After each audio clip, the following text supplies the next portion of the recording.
An envelope arrived at 1:17 in the morning, and the photo inside showed a robbery the police had not heard about yet. It was February 2009.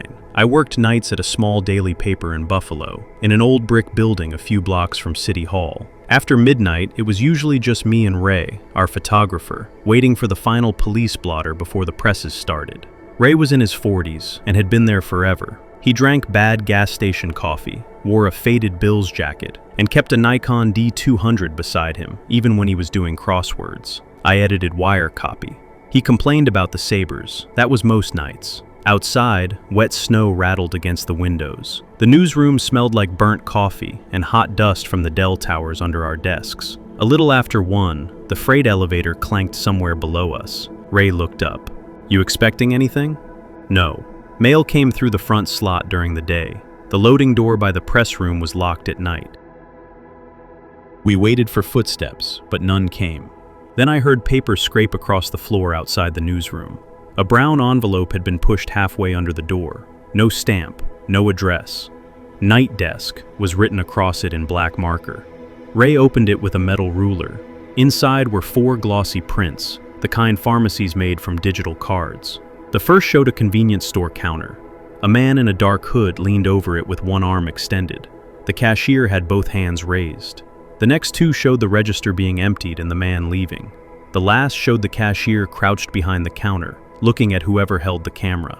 There was no blood. The photos were sharp and ordinary, which made them harder to dismiss. Dirty snow was visible through the front window. A rack beside the counter held that day's Buffalo News. "Where is this?" Ray asked. The store name was out of frame, but a beer sign showed a 716 number. I called the police public information line. The night sergeant said no robbery like that had been reported. He asked where we got the pictures. Anonymous drop-off. "Call 911 if you think it's happening now." I said it looked finished. He told me patrol would check and hung up. I called 2 precinct desks and listened to the scanner. Nothing. One officer suggested the scene might be staged. That was the answer I wanted. We got strange mail all the time. People sent us potholes, dead raccoons, parking arguments. Once a man mailed 30 pages about a neighbor moving his trash cans. A fake robbery was stupid, but possible. Ray held 1 print under the desk lamp. Whoever took these knew cameras, maybe another paper. Before the cops know, I left a message for our managing editor and slid the photos into a clear evidence sleeve. Then I went back to page proofs because deadline was close, and I did not know what else to do. At 1:43, the scanner came alive. A patrol unit was being sent to a robbery alarm at a corner store on Grant Street near Auburn. The clerk was unhurt. The suspect had fled on foot. Ray reached for his coat. "I'll go." I stopped him. Whoever delivered the pictures had been inside our building less than half an hour earlier. I did not want to be alone until we knew how. Ray called a freelancer near Elmwood instead. The store was about 2 miles away. Someone would have had to photograph the robbery, print the shots, drive downtown, enter a locked building, and leave before dispatch sent the first car. It was possible. Barely. Ray lined the prints under the fluorescent light.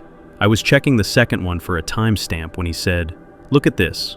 Near the back of the store, beyond a chip rack, someone stood beside the coolers. Most of him was blocked by the robber. I could see one shoulder, part of his face, and a camera hanging from his hand. He wore a faded blue Bills jacket. Ray owned that jacket. A white burn mark crossed the cuff from a press room heater. The same mark was visible in the picture. I looked at Ray. He was wearing it. He had been 10 feet from me since before midnight. "That isn't funny," I said. "I didn't do anything." "I know." The man in the photo had heavy glasses and a beard like Ray's. The camera strap had yellow Nikon lettering. His face was turned enough that I could still argue with myself. Maybe the jacket only looked the same. Maybe the mark was salt. Maybe it was someone who resembled him. Ray took off his jacket and laid the cuff beside the print. The marks matched. We searched the file room, bathrooms, stairwell, and conference room. The building had too many doors left over from old renovations. The press level connected to a loading bay in the alley. The lobby doors were deadbolted. Everything we checked was locked. The press crew was due at 2:30. Until then, the floor below us was empty. I called 911 and explained that someone had entered the paper and left evidence from a robbery. The dispatcher said officers would come when they could. Wet snow had caused accidents across the city. Ray shoved a filing cabinet in front of the newsroom door. It was only waist high, but the scraping noise helped. Doing something helped. At 2:06, the freight elevator moved again. The cables groaned. The car rose from the press level, stopped, and settled with a metal bump. The hallway stayed dark. Ray lifted his camera. I held the heavy desk phone because it was the only object nearby with any weight. We waited. Then the fax machine started. The old brother unit squealed and fed out one page. It was blank, except for a typed line in the middle. Check the hall. Ray said, "Don't."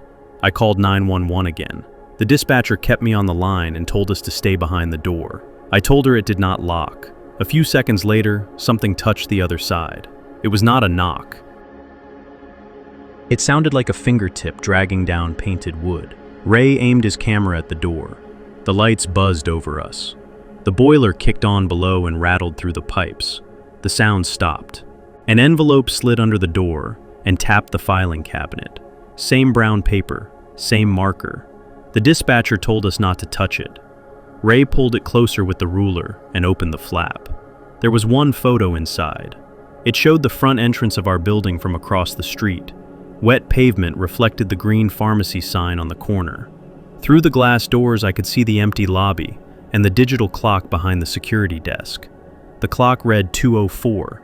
My monitor read 2:09. The hood of Ray's Subaru appeared at the edge of the frame, snow covering half the windshield. The picture had been taken 5 minutes earlier. Ray pointed to the lobby glass. A reflection stood near the entrance, a man in a dark coat with a camera raised over his face. Farther down the sidewalk, under the closed copy shop awning, someone else stood in Ray's jacket. Ray's jacket was on the desk beside us.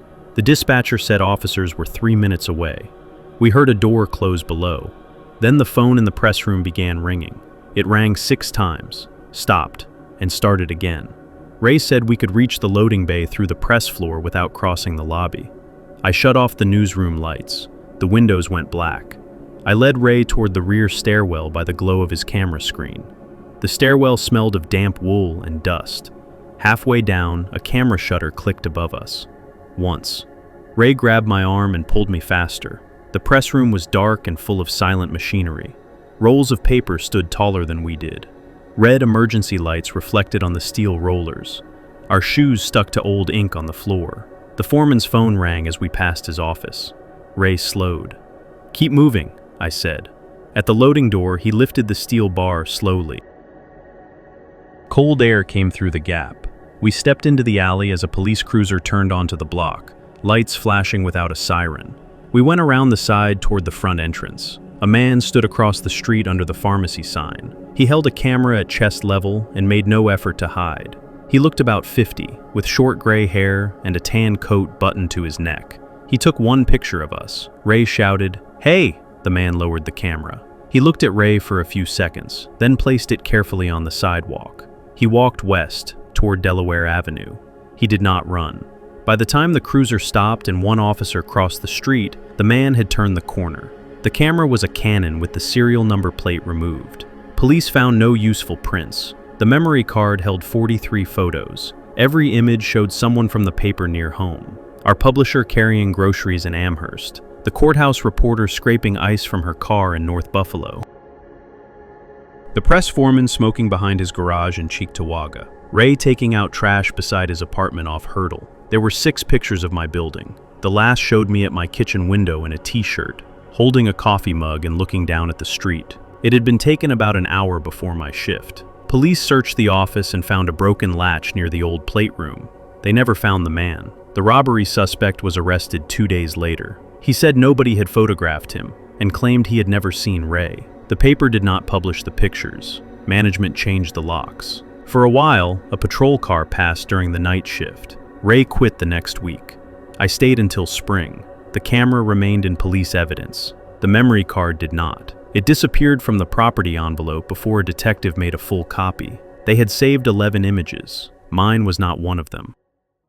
I thought he was helping somebody when I first saw him switch 2 drinks.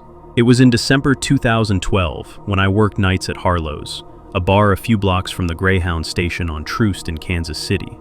We got bus passengers killing an hour and hotel staff getting off late. The front windows rattled whenever a city bus hit the pothole outside. That night, everyone came in smelling like wet coats. Dirty snow sat along the curb, and the heat fogged the windows. I was working with Nate, our cook, and Kelly, the server. Around 10, a man took the stool at the far end of the bar. Maybe 40, brown canvas jacket, clean boots, short hair. He ordered a Budweiser and paid cash. Nothing about him stood out except that he kept leaving his seat. He carried his beer to a high top, then an empty booth. He had an old black Motorola charging near the jukebox, so I figured he was waiting for a bus. The first switch happened near table 6. A young couple had ordered vodka cranberries. The woman went to the restroom and the guy stepped outside for a call. The man walked past their table and moved her glass to the other side. Then he put the guy's drink where hers had been. It took 2 seconds. I assumed the drinks were in the way. I was opening a bottle and let it go. The couple returned. The woman took one sip, made a face, and said, "This one's yours." They laughed and switched back. The man watched them from beside the jukebox. He was not looking at his phone. He was staring at the table, calm as anything, with his beer against his chest. I kept an eye on him after that.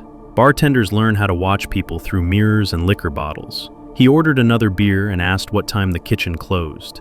11, I said. Bar 2? 1:30. He nodded like he was filing it away. One regular, Marcy, noticed trouble early. She came in 4 nights a week, sat near the service station, and read old crime paperbacks over a rum and coke. Marcy arrived around 10:30. When I put down her drink, she leaned close. "Canvas jacket has been here before. You know him?" "No. He was outside last Thursday." "Waiting on a bus?" She looked at me over her glasses. "He was across the street when you locked up." I glanced toward him. He had moved to a booth behind 2 women in Chiefs hoodies. "I've seen him twice," Marcy said. "Maybe more. Never thought much of it until tonight." "Why tonight?" "He keeps watching the staff door." The staff door was beside the kitchen, nowhere near the restrooms. Customers had no reason to watch it. Kelly and Nate did not recognize him. At 11, Nate turned off the fryer. An old oil smell drifted through the pass window. A nearby bus arrived, so several customers paid at once. The man stood when they did. He did not leave. At table 9, a guy named Rob had left half a whiskey and coke beside his knit cap while he used the restroom. The man stopped with his back to me. His right hand came out of his jacket pocket. I saw his wrist twist over the drink. Then he moved the glass to the next table, where a woman had left a nearly identical drink while she used the ATM. This time I came around the bar and took both glasses. The man looked at me. "Those still good?" "I know." "So why are you taking them?" "Wrong tables." I dumped them into the sink. The whiskey smelled normal. Cola, cheap bourbon, melting ice. I rinsed the glasses longer than I needed to. When I turned back, he was sitting at the bar again. "You waste a lot here," he said. "We'll survive." He smiled a little. "You live over on Benton, right?" I did not answer. He gave me my house number. I lived there with my younger brother, Evan. Only Nate had been to the house. The man took a drink of beer. "I saw your brother this afternoon," he said. "Blue backpack. Walks from the stop by the church." Evan was 16. He carried a blue backpack. I felt the pressure I used to get before a bar fight. My attention narrowed to the distance between us. "You need to leave," I said. He put both hands flat on the bar. "I'm having a beer." "You're done." Kelly stopped near the register. Nate appeared in the pass window. The man looked at them, then back at me. "Are you sure?" I picked up the landline. He stood, left a 5 beside his bottle, and repeated my address slowly. Marcy closed her book. He headed for the front door, but 4 college kids came in. He stepped aside and looked through the fogged glass. Then he turned and went down the restroom hallway. I pointed at Nate. "Back door." Nate went into the kitchen to cover the exit. Kelly called 911. I stopped outside the men's room. The door was open. The fluorescent tube buzzed, and I could smell lemon cleaner with something chalky under it. The stall door moved. The man came out with both hands visible. "Easy," he said. "I was taking a leak." "Front door, now." "Police are coming," I added. You call them every time somebody knows where you live? He stepped closer. All I could think about was Evan walking home in the dark. I did not know if he was home. Marcy came into the hall behind me. He's been following Kelly too, she said. The man's eyes moved to her. Tuesday, he parked by the laundromat after close, Marcy said. Friday, he was near the alley when Nate took out trash. Marcy, I said, you need to hear it. The man shrugged. People see what they want. Kelly called from the bar that the police were on the way. He started toward the front. I followed at arm's length. At the bar, he stopped beside his stool and picked up his bottle. One for the road? He said. Nobody moved for a moment. Then I had a stupid idea. I took his beer. Can't take it outside, I said. I'll pour you a quick one while you wait. Nate stared through the kitchen window while I grabbed a clean rocks glass. The man watched my hands. I took down the same bottle of bourbon we used for Rob's drink and poured one shot. Nothing else. Then I set it in front of him. Actually, I may have mixed up the glasses earlier. His mouth opened. His eyes went to the sink. What did you say? The whiskey Coke. I may have handed you the other one when you came back to the bar. He had not been handed one. Still, he stared at the bourbon. I didn't drink that. You picked up a glass by table 9. No, I saw you. He touched 2 fingers to his lips. Then he shoved past Kelly. She hit the register and dropped her phone. He bent over the bus tub near the service station and jammed his fingers into his mouth. He started gagging. The bar went quiet except for an old Tom Petty song, while he forced himself to throw up into the tub. I had not put anything in his drink. He did not know that. Nate came out, but the man threw a bar stool between us. He ran through the kitchen and hit the back door hard enough to slam it against the brick. Nate chased him into the alley. I stayed because Kelly was on the floor, and Marcy was yelling that police were pulling up front.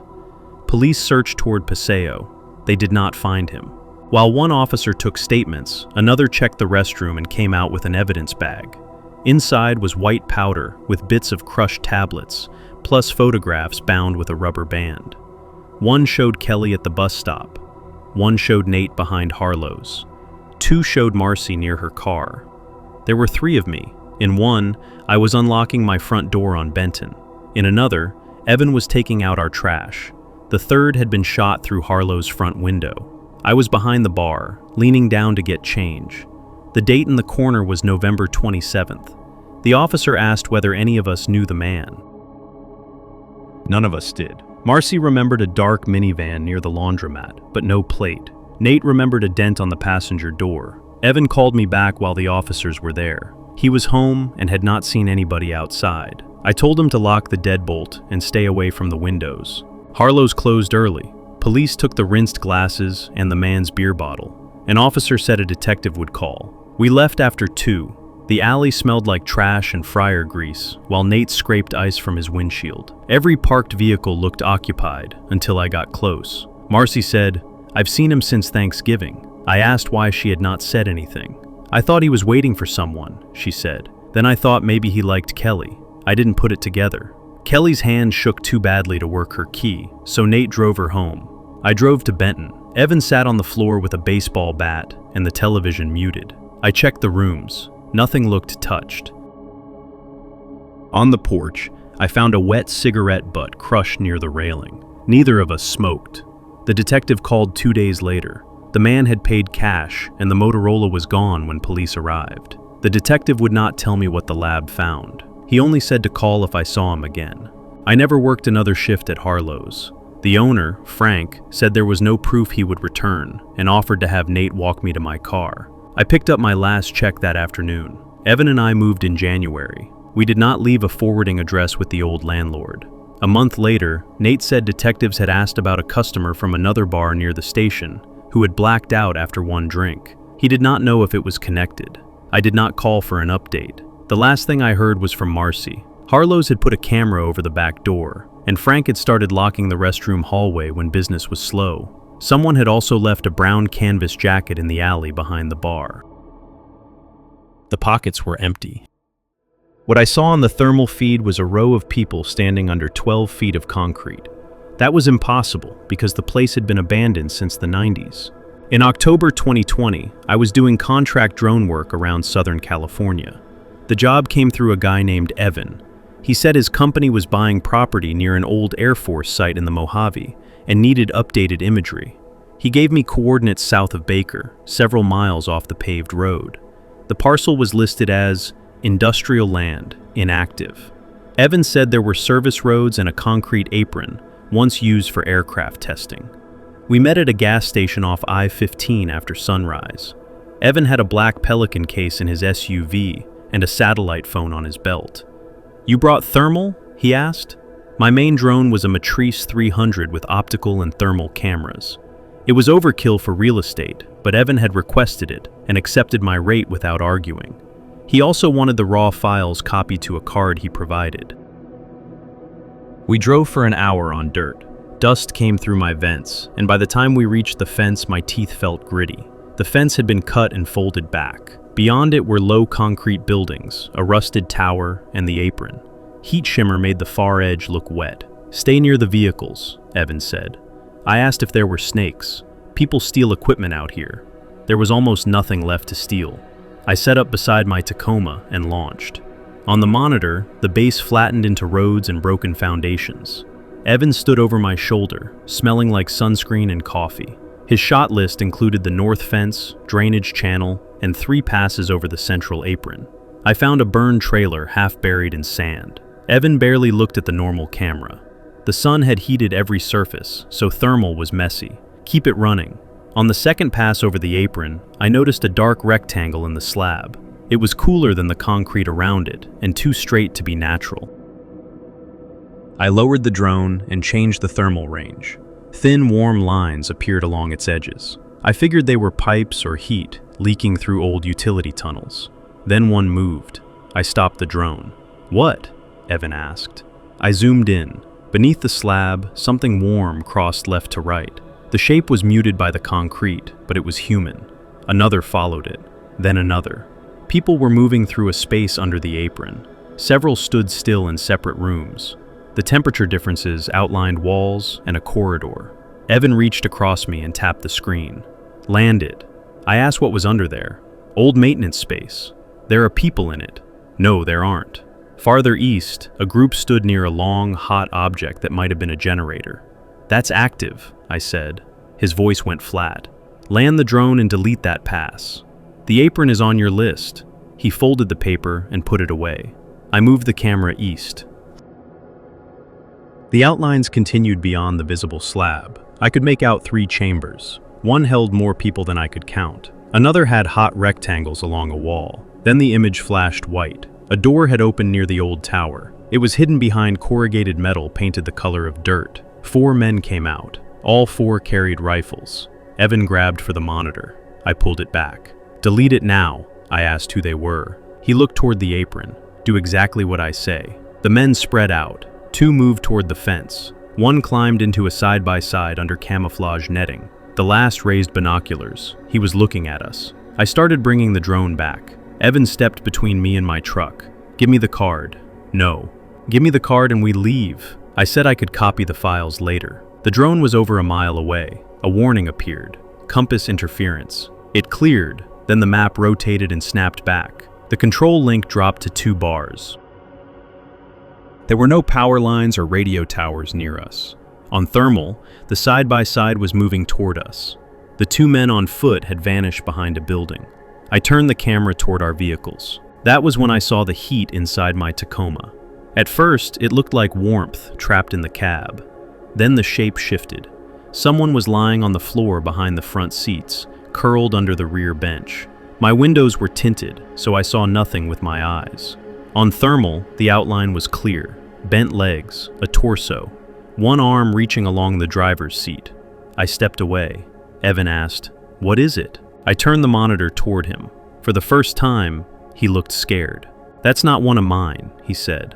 I asked who he expected to be there. He pulled out the satellite phone instead. It had no signal.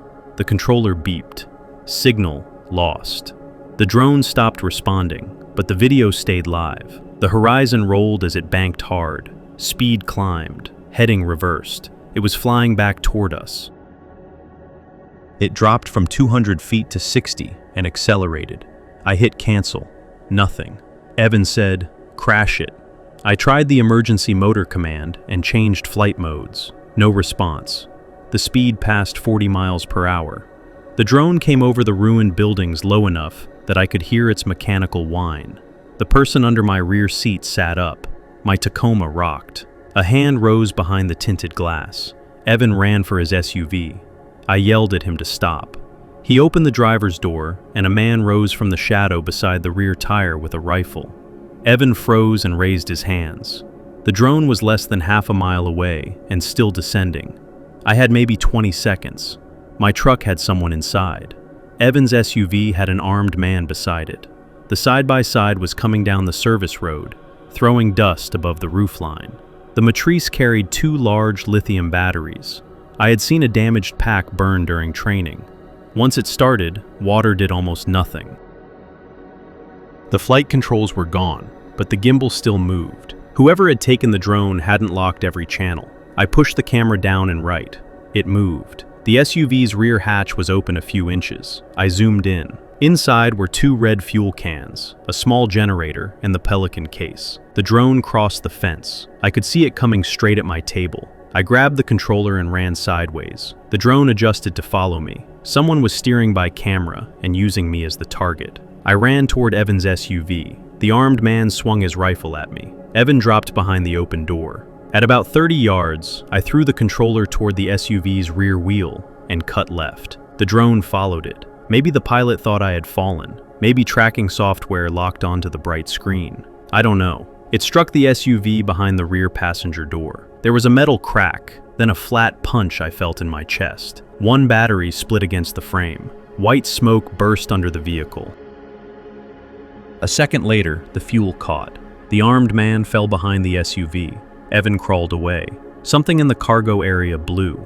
Hot air shoved across my back. My Tacoma's alarm gave 1 long, broken blast, then stopped. I reached a drainage ditch and dropped into it. Through the smoke, I saw the man from my truck climb out through the rear door. He had a compact rifle and a mask over his face. He turned toward the ditch. I crawled south below the edge. The ditch opened into a dry wash. After a few hundred yards, I stepped onto exposed rock so I wouldn't leave prints. I had left everything except the micro SD card in my pocket. I'd pulled it from the secondary recorder while Evan argued with me. It was a habit from jobs where clients hovered too close. The thermal pass and mapping data were on that card. Behind me, engines moved around the base. By noon, it was in the 90s. I had half a bottle of water and no hat. My mouth tasted like dust and battery smoke. I stayed off the road. Near sunset, I followed an old power line toward a maintenance track. My phone picked up 1 bar near a ridge. I texted my friend Cole my location. Call County Dispatch if I stop replying. Cole called at once. I didn't answer because sound carried across the open ground. After dark, I reached a truck stop near Sema Road. My boots were full of sand, and 1 sock had stuck to a split heel. I washed my face and bought water with cash. A highway patrol officer met me there. I told him my truck had been taken and armed men were at the property. I didn't mention the underground rooms at first. I had no idea who owned the site or who Evan had contacted. Later, the officer said deputies had checked the access road. They found 2 burned vehicles, no people. He asked where Evan was. I said I didn't know. The next morning, from a motel in Barstow, I copied the card to a laptop. The files were intact. The thermal video showed at least 37 heat signatures under the apron. The mapping software had built a rough depth model showing corridors, 3 chambers, and 2 access points. I uploaded everything through public Wi-Fi using a new account. I sent links to reporters, local stations, and military forums. The account was locked 11 hours later. By then, the files had been mirrored. 2 days later, commercial satellite images started circulating. The newest image showed the apron broken apart and pushed into a trench. Heavy equipment had scraped the site clean before the first journalists reached the fence. The official statement called it unauthorized demolition on private land. My Tacoma was found outside Needles 3 weeks later. The rear seat was gone. The cab had been wiped down. In the bed, someone had placed my folded launch table and 1 melted piece of landing gear. The micro SD card was already taped under a mailbox in Barstow.